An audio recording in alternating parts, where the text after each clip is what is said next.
everything corporate turns to shit. When an individual creator, whether it's Stan Lee, whether it's George Lucas, whether it's Gene Roddenberry, when the original creator has a vision and sticks to the vision and sticks to rules they make up, and they can add rules, usually you end up with stuff that's pretty good. But when a corporation takes over, that's the death. Well, because are the death of creativity. Go on, sorry.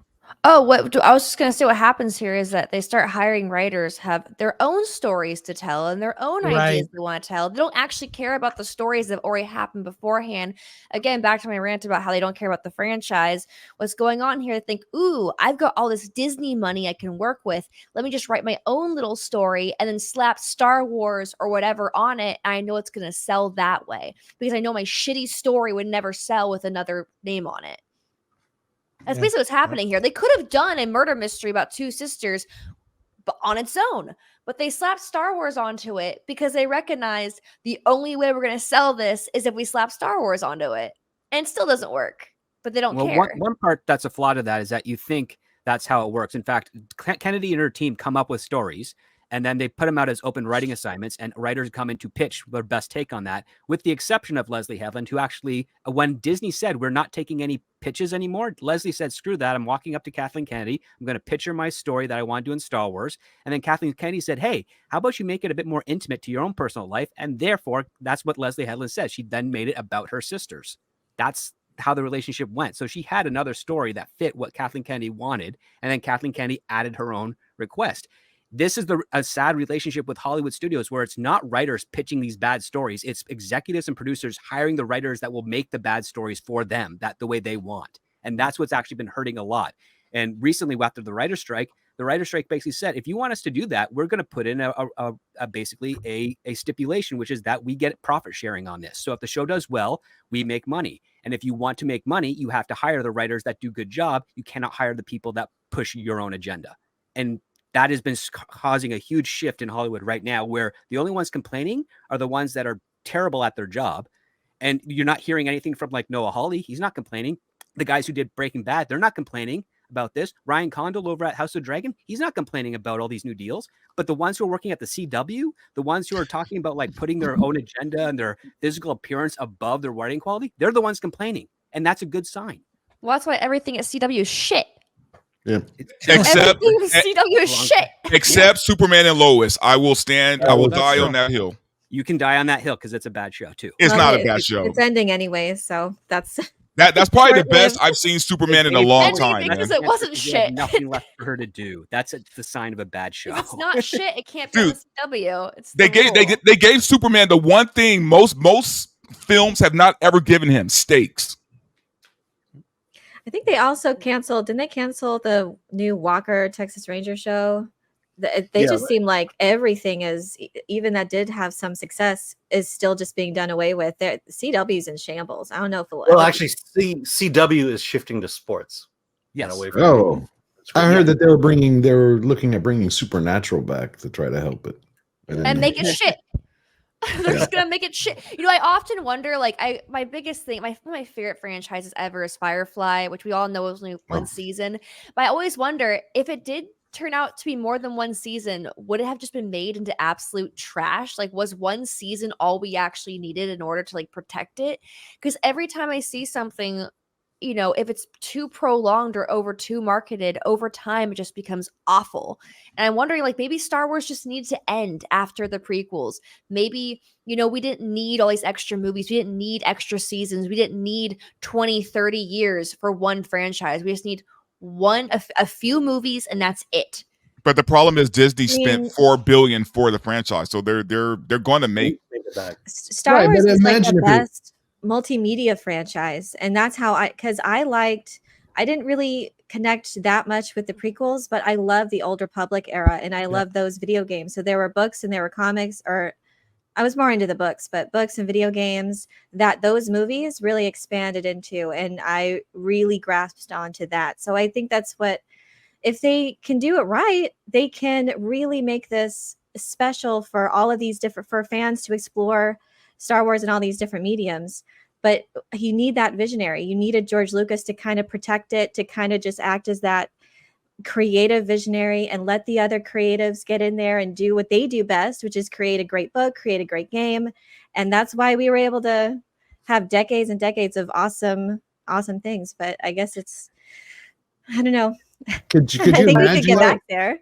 Would I we like be- the Fallen Order game, actually. I like Cal Kestis. I think there's potential there, but What do you think of the Clone Wars series? I liked it.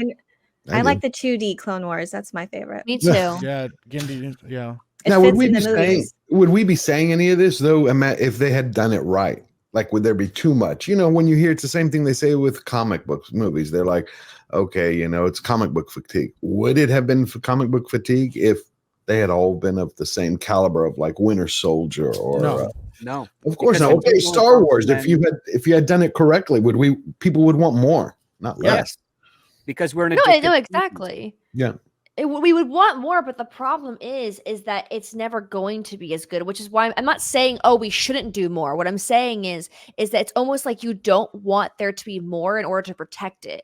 Like Gotcha. at this point, Star Wars is destroyed. Like there's no going back. You can't really make something else to save it, right? So James Gunn is now going to be working in the Batman franchise, and I'm so excited for that because I'm a huge fan of the comic books, and I'm very particular when it comes to casting and how these films are made. And I have yet to really see a Batman movie that I really grasp onto. And so I'm really hoping, because James did a great job with the Guardians movies. He was like, it was the one exception that Marvel had. But at the same time, I'm kind of sitting here like, I've already seen it thrown in the dirt so many times. How much more can I take? We don't need to bring Supernatural back. We don't need, more Harry Potter or more Lord of the Rings. We just don't need it. Like it was done. It was good enough. And I'm really excited for the Harry Potter show. But after seeing what they did with Fantastic Beasts and mess with the Harry Potter lore and all that, I don't know. I'm not really excited to watch my favorite things be spat on. Well, and the weird thing is the demographic, right? Because we are the Star Wars fans. I was on Derek Anderson's show Saturday, DA, and he had a guest on who brought on his teenage son to talk to us, right? About, how many movies do you guys watch, right? Talking to his generation. He says he sees 3 movies a year. 3 movies a year. Other than that, him and his friends are on Twitch and YouTube. They don't care about movies. They don't care about TV shows. So who are they marketing this stuff to? Because the youngins don't care. And they're pissing off all of us. So who's their market? Yeah, my daughter's the same way. All her friends, none of them like Star Wars. None of them care about Star Wars, except one, and he hates Disney Star Wars. Yeah. And that comes down to the fact that the creative side of the industry is not competing with social media, YouTube, and video games. They're just not putting in the effort in the right way, and they're not spending the right money, which is you gotta have lower costs and higher returns. That's the best way. You can't do it any other faction. If you keep on spending $150+ million on a franchise film, you're betting against yourself to make that money back. Well, let's say this. Okay, all of us here have seen 1 and 2 episodes. Mm-hmm. Do you care about episode 3 and 4? Alan and I watched 3 and 4 out of obligation. But if you were just a casual fan or a normie, you see 1 and 2, are you continuing to watch the series? No. Well, I would have checked out. Alan did such a good job of selling episode 3. Now I have to watch it. Yeah. I have to Because watch of the Alan. dumpster fire. Well, the way I described it is like some of the shows that we've gotten are just bad, and we're just like, whatever. This is like a really bad accident, and you want to slow down and watch it, and you're like, oh no, man, I gotta go. Like, we just caught this thing. Like, look what's going on. It's like it's exciting how spectacularly bad it is. But and I then know like General.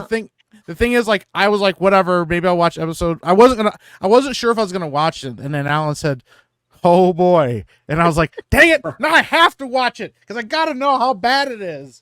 You're welcome, Disney. I would rather watch the same movies from the 80s and 70s and 90s over and over and over and over again until the day I die than watch another episode of Acolyte. I feel like Ever general again. audiences would definitely have tuned out, if not during episode 1, definitely after. It was so boring. And if you can't hook the audience, you have 8 episodes and they're like 30 minutes. You need to immediately hook the audience. And I was only watching just to, again, watch the dumpster fire. But for normies, general audiences, there was no reason to like, there was no hook. There was nothing really interesting, intriguing, or immersive. There was it was a murder mystery without the mystery. There, and I guarantee, I think we're going to have another Rings of Power situation. They're not going to be honest about the numbers, but like how many people checked out? I think domestically, like only 37% finished it. And it was even worse, I think, internationally. That first season of Rings of Power, I think, is very similar to that. It's just so boring. It's possibly its greatest atrocity. If you can't keep people entertained and immersed into this story, then yeah, they're going to check out, because there's plenty of other entertainment. We are in no shortage of entertainment that's out there. We're saturated with it. Yeah, we're going to spend our precious time elsewhere.